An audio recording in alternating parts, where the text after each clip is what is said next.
கிறிஸ்துவுக்குள் அன்பானவர்களே, இந்த சிந்திக்க 40 நாட்கள் என்ற அடிப்படையில் இந்த நாளில் இரண்டாவது செய்தியாக உங்களுக்கு நான் தருகிறேன்.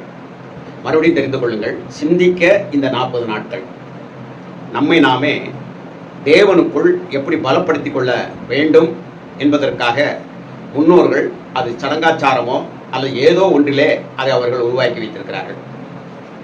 வேதத்தின் அடிப்படையில் சில சூழ்நிலைகளை பார்க்கிற பொழுது இவைகள் இல்லை என்று சொன்னாலும் கூட உங்களுக்கு கொடுக்கப்பட்டிருக்கக்கூடிய இந்த சூழ்நிலையை நீங்கள் சரியாக செய்கிறோமா என்பதை, அதை வேதத்தின் அறிவோடு நாம் செய்கிறோமா, வேதத்தினுடைய உண்மையான நோக்கம் என்ன என்பதை நாம் புரிந்து சரியாக செய்கிறோமா என்பதை இந்த நாளில் தொடர்ந்து நாம் தியானிக்க போகிறோம்.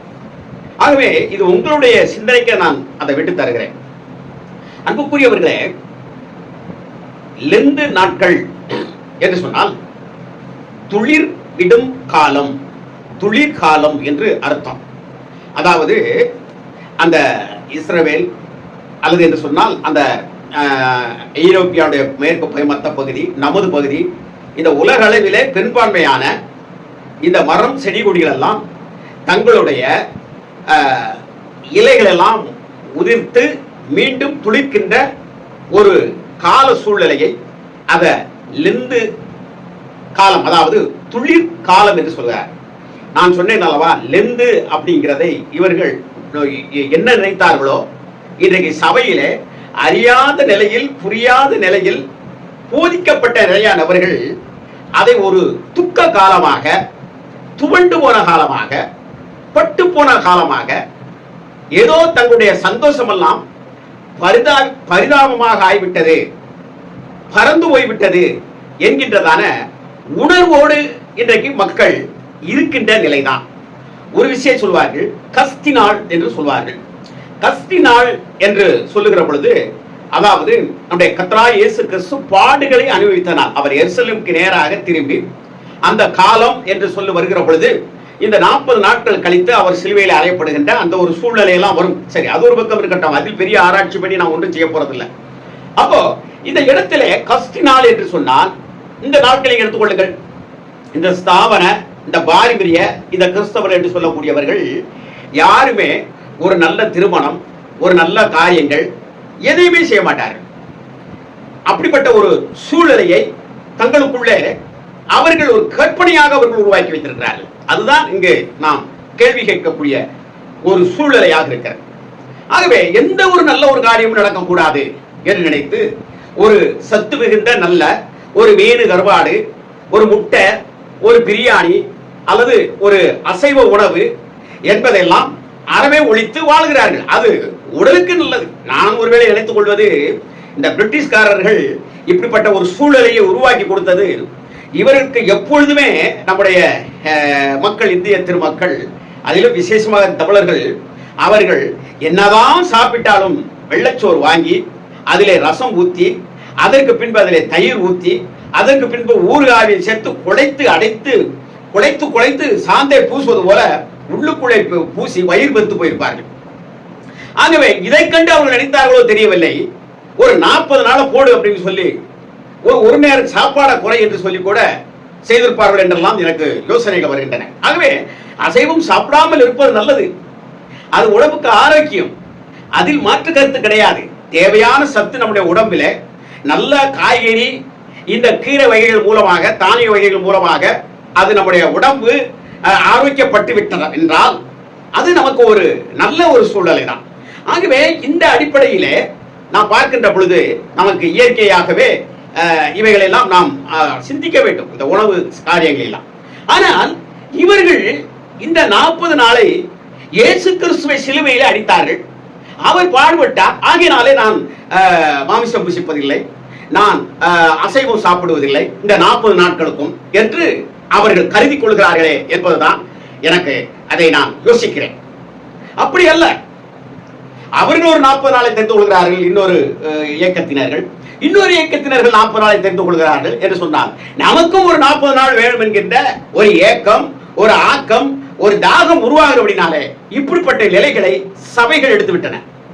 நம்முடைய மூத்த முன்னோர்கள் அதை குறித்து அவர்கள் செய்ய ஆரம்பித்தார்கள் தவிர வேதத்தில் திறந்து திறந்து வாசித்தாலும் அதற்கு ஒரு விதமான அர்த்தமும் இல்லை.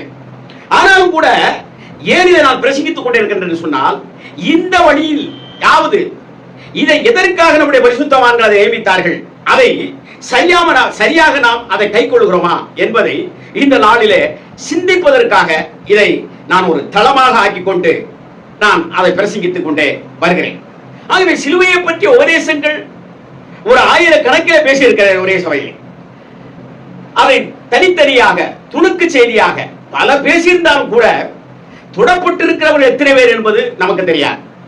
ஆகவே இவர்கள் இதை கஸ்தினால் என்று சொல்லி, ஆண்டவர் கஷ்டப்பட்டார் ஆகையினாலே நான் கஷ்டப்படுகிறேன், இதெல்லாம் ஒரு பெரிய மர்ம முடிச்சே இருக்கிறது.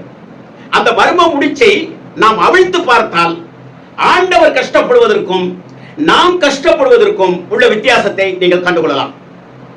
தெரிந்து கொள்ளுங்கள். ஆண்டவருக்காக என்று சொல்லி தாடியை சில நபர்கள் அப்படியே வளர்த்து வைத்திருப்பார்கள், நகம் வெட்ட மாட்டார்கள், சரியாக சில நபர்களிடத்தில் பேச மாட்டார்கள், ஒரு உண்டியலை வைத்துக் கொள்வார்கள், அதிலே காசு போடுவார்கள், அது 40 நாள் கழித்து கொண்டாந்து வைப்பார்கள். சில நபர்கள் கேட்டு இருக்கிறார்கள், என்ன நம்ம உண்டியல் எவ்வளவு இருந்துச்சு? இன்னொரு ஆள் சொல்வாரு, ஆனா மோனா சொல்லுவாரு, யாம் உண்டியல்ல என்ன எவ்வளவு இருந்துச்சு? ஈனா மோனா சொல்லுவாரு, யாம் உண்டியல்ல எவ்வளவு இருந்துச்சு அப்படின்னு சொல்லுவாரு. மானாக்கீனா சொல்லுவாரு, யாம் உண்டியல்ல எவ்வளவு இருந்துச்சு, இந்த உண்டியல்ல இருக்கிறது எவ்வளவு, அப்ப எவ்வளவு இது, இதெல்லாம் பார்க்க ஏதோ ஒன்று போட்டு விட்டோம், ஏதோ ஒரு நாம செய்கிறோம், தன்னொருத்த காணிக்கை என்று அதை சொல்வார்கள். ஆகவே இப்படிப்பட்ட ஒரு காரியங்கள் எல்லாம் மேல் பூச்சாக, அதான் சொல்லுகிறேன், இதை கூட ஒரு உருவமாக ஆக்கி நாம் செய்வதற்கு வாய்ப்பு இருக்கிறது. நாம் தான தர்மங்களை செய்வதில் கூட வேதம் சொல்லுகிறபடி ஆவியானவர் நமக்கு கொடுத்திருக்கக்கூடிய திராணிய அந்த அடிப்படையில் அதை சரியாக செய்யவில்லை என்றால் அது கூட ஒரு விக்கிரக ஆராதனையாக உனக்கு வந்துவிடும். நீ அப்படி கொடுத்து நீ சந்தோஷ மகிழ்ச்சி பட்டு அதிலே நீ ஒரு பெரிய ஆறுதலும் தேர்தலுமாக உன்னை நீ வெளியே காட்டுக்கொள்வாய் என்றால் அது ஒரு வேட்மையாகிவிடும். அது மாத்திரமல்ல, அது ஒரு விக்கிரக ஆராதனையாக ஆகிவிடும் என்பதை நாம் மறந்துவிடக் கூடாது. இப்படிப்பட்ட தன்மைகள் எல்லாம் இதை முன்னுரையாகவே நான் உங்களுக்கு சில காரியங்கள் சொல்ல வேண்டியிருக்கிறது. கொஞ்சம் கொஞ்சமாக இந்த கஸ்தி காலம் ஆண்டவர் கஷ்டப்பட்டார் என்று சொல்லி நான் அவருக்காக கஷ்டப்படுகிறேன் என்பது விளக்கம் அல்ல. அந்த விளக்கம் அல்லவே அல்ல என்பதை தெரிந்து கொள்ளுங்கள். ஆண்டவர் எதற்காக கஷ்டப்பட்டார், இன்றைக்கு நாம் எதற்காக கஷ்டப்படுகிறோம், இதை பிரித்து சரியாக பார்த்தால் இந்த நாட்களை ஒரு சரியான அறிவுபூர்வமாக சிந்திப்போம். அல்ல என்று சொன்னால் இதெல்லாம் ஒரு 40 நாட்கள் மனிதனுடைய மூளையில் உதித்த ஒரு கற்பனை. ஆகவே கர்த்தருடைய கற்பனையில் மாத்திரம் செய்ய வேண்டும் என்று சொல்லி எல்லா நாளுமே அவருடைய மீட்பின் கரையத்திற்குள் வாங்கப்பட்டு நான் வாழ்ந்து கொண்டிருக்கிறேன் என்ற அந்த உணர்வாக உங்களுக்கு வர வேண்டும், எனக்கு வர வேண்டும் என்ற அடிப்படையில் இந்த முன்னுரையை தந்து கொண்டிருக்கிறேன். நாளை செய்தியிலும் தொடர்ந்து பாருங்கள். கர்த்தர் நம்மை ஆசீர்வதிப்பாராக. ஆமென்.